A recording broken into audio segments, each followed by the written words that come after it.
Hi everybody, Mr. Johnson here, and we are talking about a bag of texture drawing. What does that mean?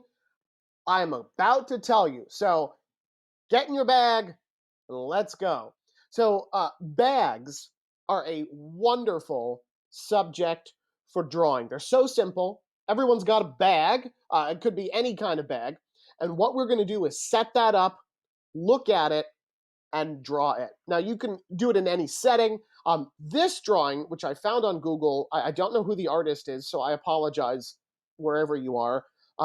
This is a fantastic drawing of three brown paper lunch bags, and it's inside a box of corrugated cardboard. So look at all the different textures.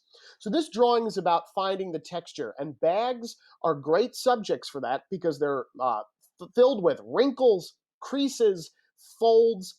And the way that you draw those is by putting little lines, right, where those creases meet, and then adding shading or highlighting to show where the surface changes. So, for example, take a look at this bag that's open up here.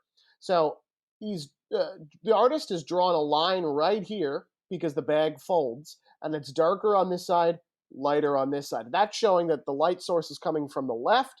It's hitting this part of the bag, creating a shadow. Then next, this gets a little bit lighter.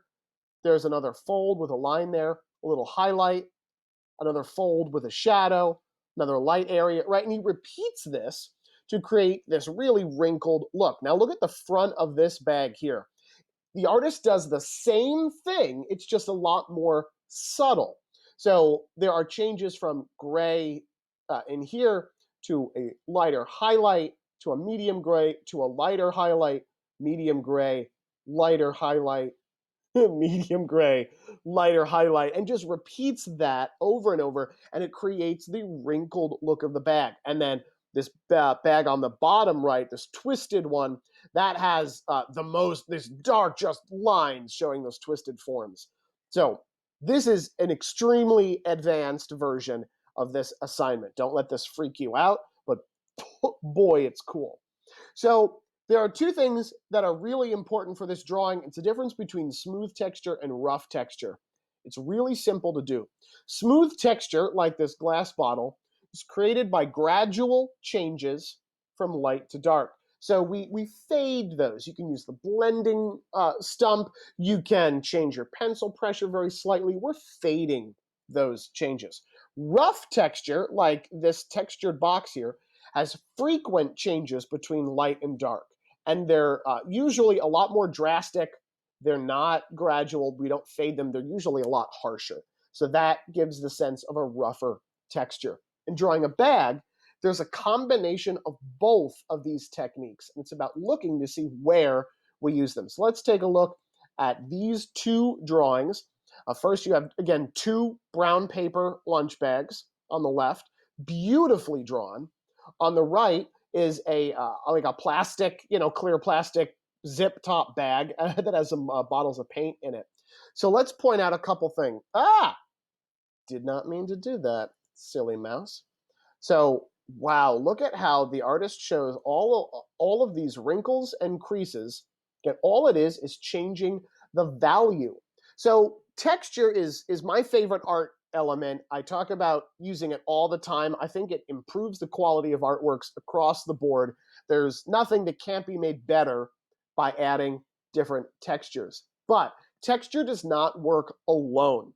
Texture has to work with line, shape, and value.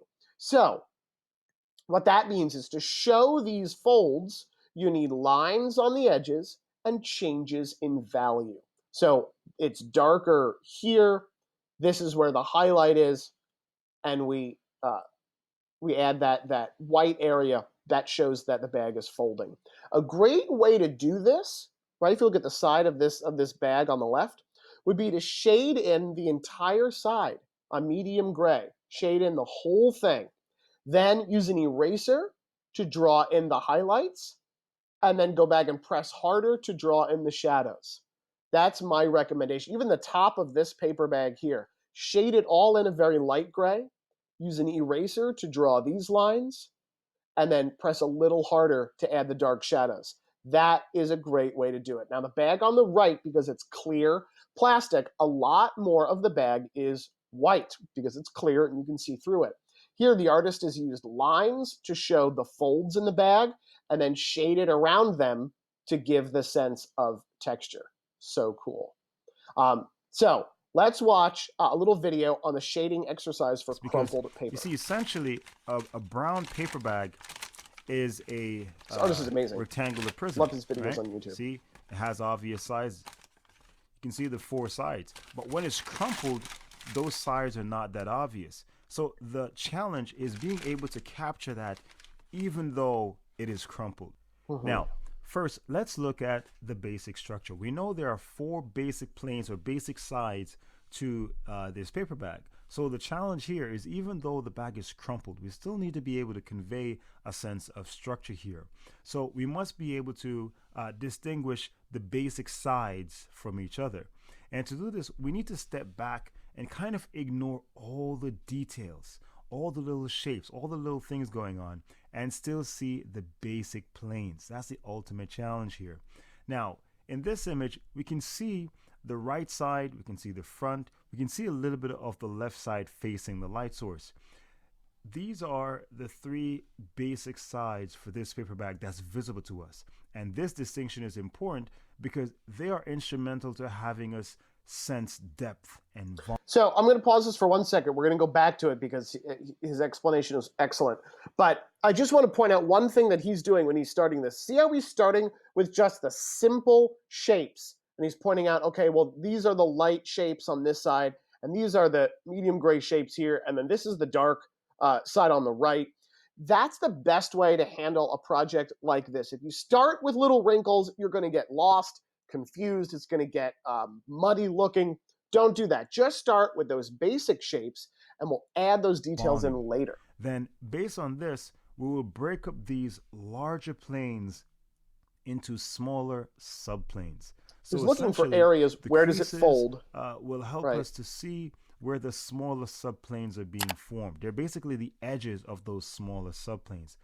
This is important so we don't lose track of the bag as a whole, you know, the overall structure that holds everything together. And this is important for when you're drawing the human figure or any other subject.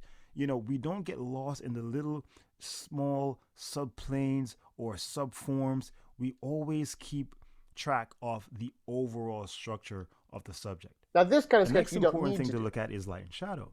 Now, try to get a sense of what I call, or what I refer to as, a simple overall value pattern. And this means to look at the form as a whole, right? And try to identify and separate the major areas in light from the major areas in shadow.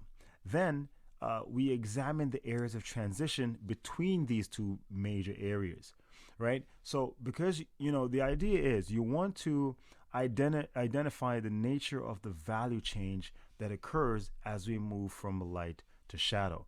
Now, remember, your value pattern should always accentuate and be consistent with the structure of the form. All right, you can't have them out of sync. So if you're shading a block, the value pattern should match or be consistent with the value pattern created by a block. And that's why sometimes if you're drawing a face, it may not look rounded because you may be shading it like a block. And if you're shading a block, you may actually have a smooth gradation, which can confuse the viewer. So it's important to be consistent or aware of maintaining that type. So, all right. So I know he's using a lot of really artsy vocabulary in his explanation, but the ideas are exactly right. So what he's talking about is finding where your basic areas of value are. Where is this lighter in tone? Where is it a middle gray? Where is it darkest? Right? And so instead of looking at every little tonal transition, he's saying, all right, you've got your values. We know they go from light, medium, dark. So find on your subject, where is it lightest? Where is it middle toned? Where is it darkest? Start there, right after you have your shapes drawn in. Then at the end, right, we'll go in and really pick it apart.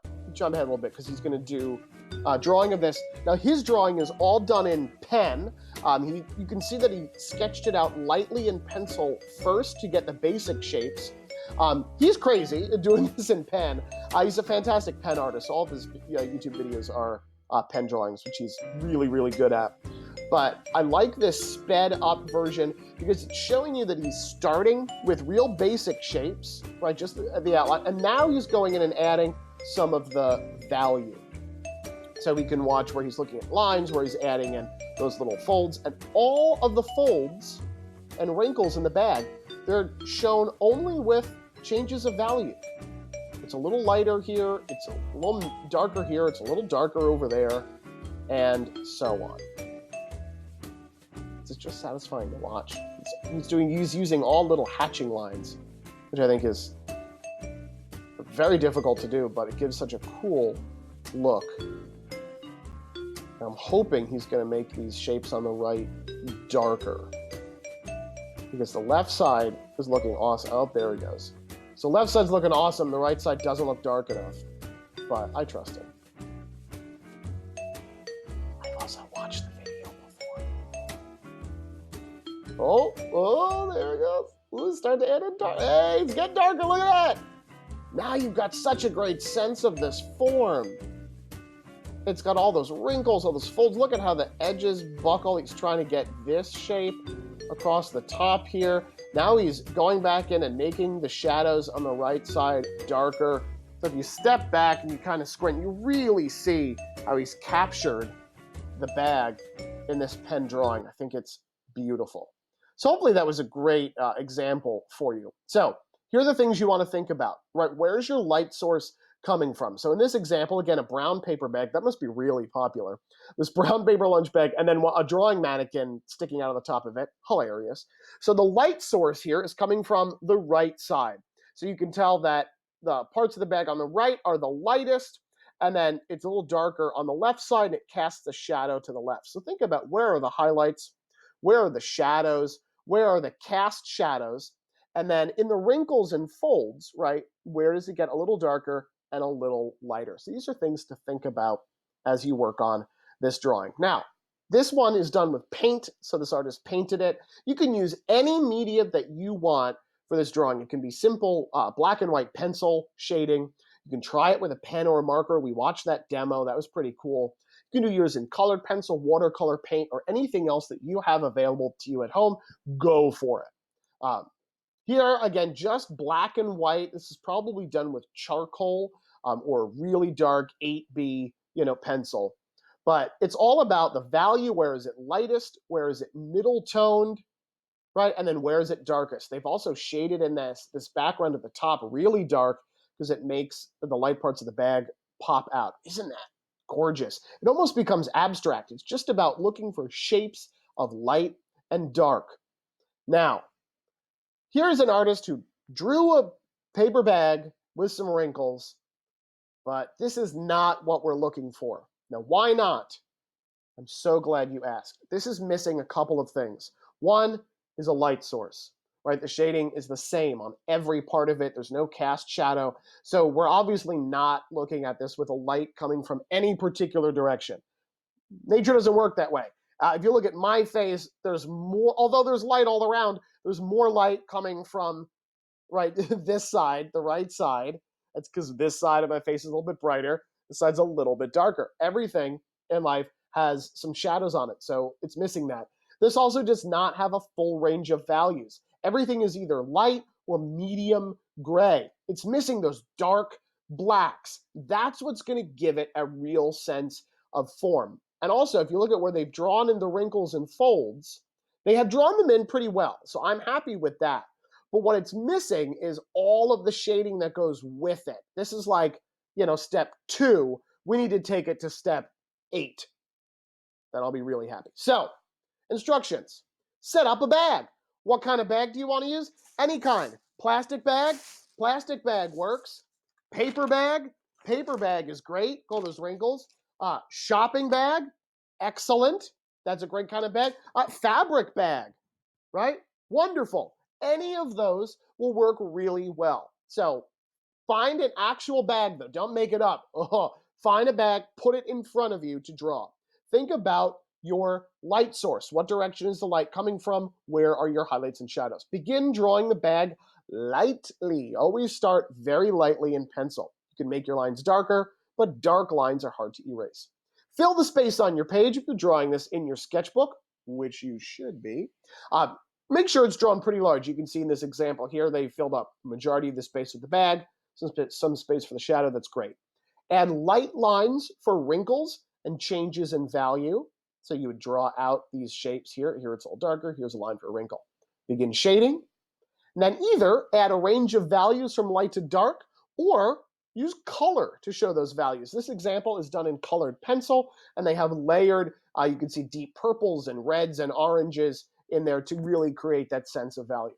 Photograph your work and have fun, because this is difficult. This is not an easy assignment, but you can do it. Yes, you. I know you can.